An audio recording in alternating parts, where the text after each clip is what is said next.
the program is guided by the older students. So we will, for example, decide on what the topics are that we'd like to focus on in particular slots.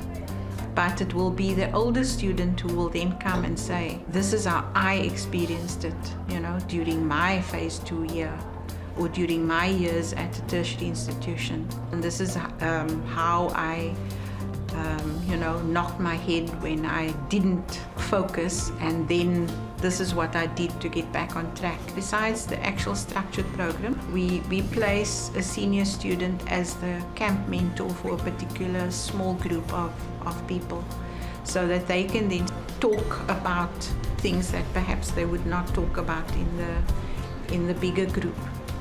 We do this at the beginning of grade 12 because there's a difficult pressurized year ahead, and then also at the beginning of phase 2, because then they're about to take this huge leap into adulthood, and it's comforting to know someone else from my school or my community did this and they got through it. Being a mentor on a camp is a very big responsibility because the students, they look up to you.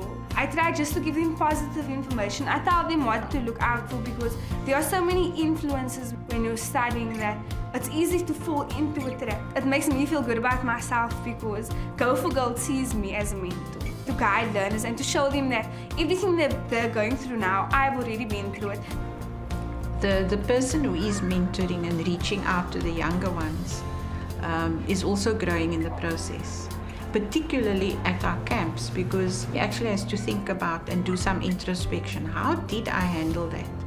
And to then actually come out of that discussion, I actually did well. If I could do that so well, I can do this, So I think the growth continues even in those adult phases. In fact, I grow every time I encounter these young people. The picnic is like a mini camp.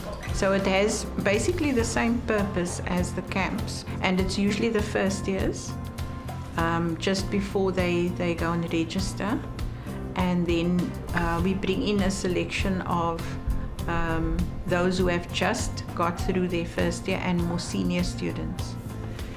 And I like to choose someone for whom the journey wasn't particularly smooth, because then there's also a lot to learn from them, because it's very often their attitude and resilience and so on that got them there. We had a picnic for our first year students at the beginning of the year, and I brought some of the older students in to just talk to them about what's waiting for them. And many of them said, now I can face anything.